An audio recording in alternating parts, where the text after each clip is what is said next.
10,000 peso monthly contribution sa Pag-ibig MP2. Magkano kaya after 5 years?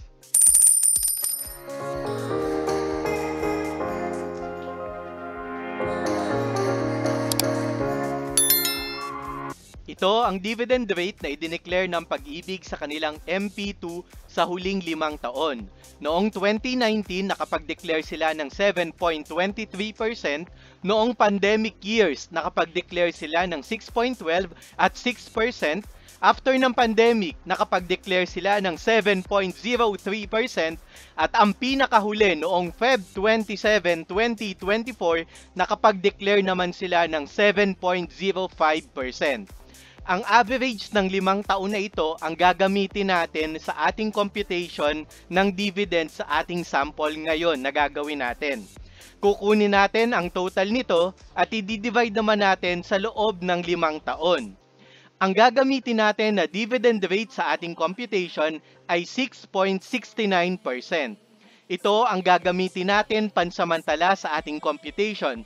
Kung mas mataas dito, mas ginagaling tayo kasi mas malaki ang tatanggapin natin na dividend. Kitang-kita nyo naman mga kapeso, noong 2022 at 2023, mas mataas sa 6.69% ang idineclare nila dito sa gagamitin natin.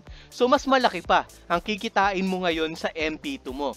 Pero kung mas mababa sa 6.69% ang ide-declare nila, medyo mas mababa din ang matatanggap natin na dividend noong taon na iyon. Ilagay na natin dito ngayon ang na-compute natin na 6.69% na dividend average rate sa loob ng 5 taon.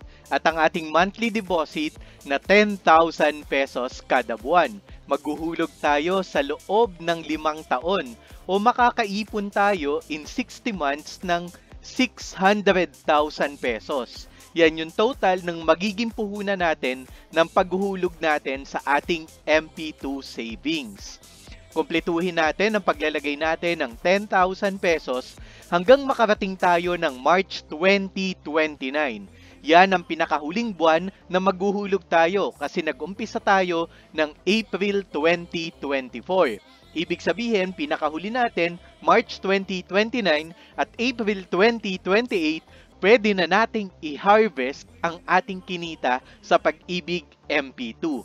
Ang kinita natin or ang ating monthly deposit na 10,000 pesos ay magka-come up into 600,000 pesos. Ngayon, may tinatawag tayo na entitled months sa ating paghuhulog sa MP2. Since nag-umpisa tayo ngayong April, ibig sabihin prorated muna ang kikitain natin sa ating Pag-ibig sa unang taon ng paghuhulog natin sa MP2.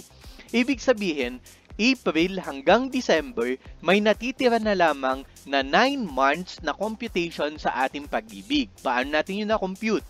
April hanggang December, kung bibilangin natin yan, 9 na buwan yan. So kung ilalagay natin dito yung 9 months, tapos yung May naman, 8 months na lamang ang natitira, 7 months sa July or sa June, pababa ng pababa hanggang maging 1 month para sa December. Paano natin ngayon i-compute yung tinatawag natin na prorated dividend income sa unang taon? Yung hinulog natin na 10,000 pesos times sa dividend rate natin na 6.69% times 9 months, divide natin yan into 12 months or 12 months sa isang taon.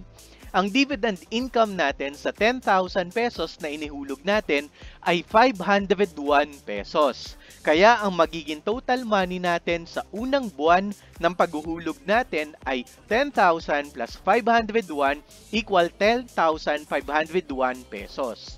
Sa loob ng unang taon ng paghuhulog natin, naghulog tayo ng 90K at ang dividend income natin dyan ay 2,508 pesos. Bakit nagkaganon? Akala ko ba compounding interest? Sa unang taon kasi natin, ang gagawin muna nila, simple interest method dun sa total natin na dividend income. Pero wag ka kapeso. Kasi sa pangalawang taon, yung 92,508 o yan yung 90,000 na inihulog natin plus dividend income, magiging 92K. Subject na yan ngayon sa buong dividend income sa next year or sa 2025. Kaya yung 90,000 mo na unang inihulog mo noong 2024, 6,188 pesos agad ang kikitain yan. Diyan na ngayon papasok ang compounding. Yung mga susunod mong inihulog na 10,000, simple interest method muna ulit. Pag-aadin ulit siya ni Pag-ibig hanggang makabuo tayo ng 223,000 pesos. Pero, yan yung magiging subject naman sa compounding interest natin sa mga susunod na taon. Kaya kapeso, gamit ang average rate sa loob ng 5 taon na 6.69%, naghulog tayo ng 600,000 pesos, kikita tayo ng 110,000 pesos 962. Kaya ang mawibidro mo sa iyong after 5 years sa iyong MP2 ay 710,000 pesos 962. Paano naman kapeso? Halimbawa, ginamit natin yung dividend rate ngayon na 7.05%. Ito kasi yung pinakahuling dividend rate na idineclare ni Pag-ibig sa atin.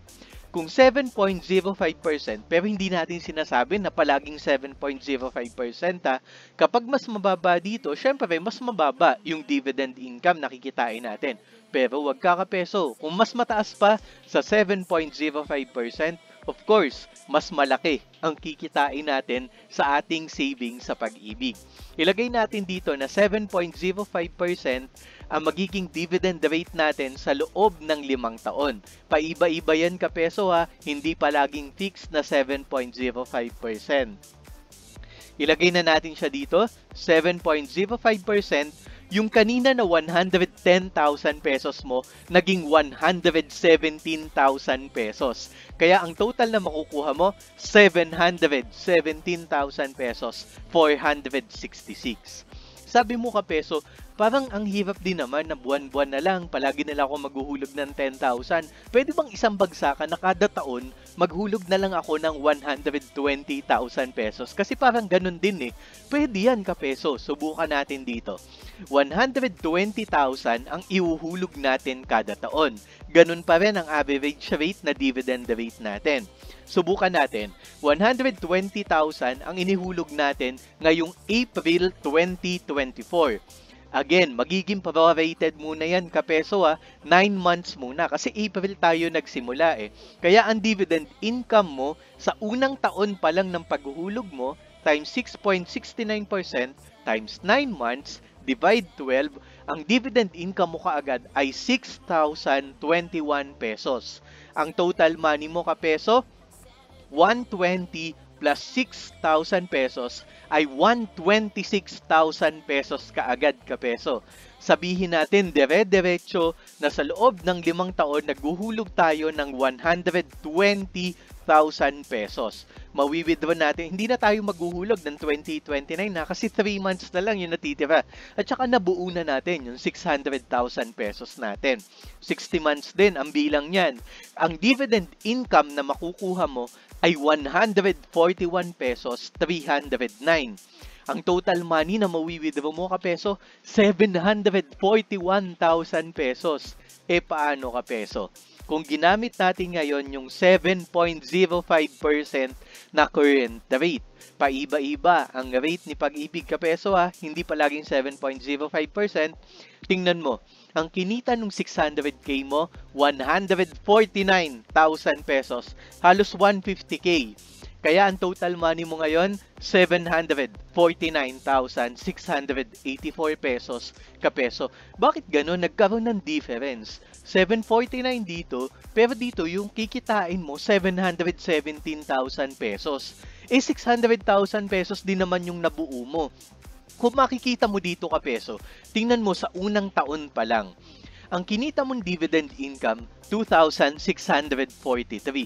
Kasi nagiging prorated o hindi naman agad malaki ang inihulog natin na 120,000 pesos. Tingnan mo dito, yung 120,000 pesos mo, dahil sinimulan mo siya ng April, buhos agad ng 120k, kumita ka kaagad ng 6,345. Ganon din sa pangalawang taon. Kung dito, 11,113 pesos ang kinita mo, dito, pag-plusin mo yung 6,345 plus 17,000, 23,000 pesos kaagad yung kinita mo. Ganun talaga kapag malaki agad ang idinideposit natin upfront. Kasi kikita agad siya ng dividend income. Pero hindi natin dinidiscourage ang small beginnings, kapeso. Kahit ano pa ang way mo ng pagdideposit sa MP2, kikita at kikita ka pa rin sa paglago ng Pag-ibig savings natin. Paano naman, kapeso? Sabi mo, may pera ako ngayon, may 600,000 pesos ako na nakatago sa bangko o kinita ko sa anuman na naibenta natin. Pwede bang one-time payment ang gawin ko sa MP2? Pwede din yan, kapeso. Subukan natin. 600,000 pesos ang unang nilagay mo sa iyong Pag-ibig MP2. Gamit pa rin ang dividend rate na 6.69%. 600,000 pesos times yung dividend rate natin times 9 months divide 12, ang magiging dividend income agad natin sa unang taon, 30,000 pesos. Kaya yung 600,000 mo plus yung dividend income mo na 30,105, magiging 630k agad. Kaya gamit ang 6.69%, lalago ang 600k mo ng 230,000 pesos. Kaya magiging 830,000 pesos agad ang pera mo. Paano, kapeso? Kung ang gagawin natin yung dividend rate o yung current dividend rate ni Pag-ibig na 7.05%. Magkano ang kakalabasan ng 600,000 mo? Kikita yan ng 244,000 pesos. Kaya ang mawi-withdraw mo, kapeso, after 5 years ay 844,000 pesos.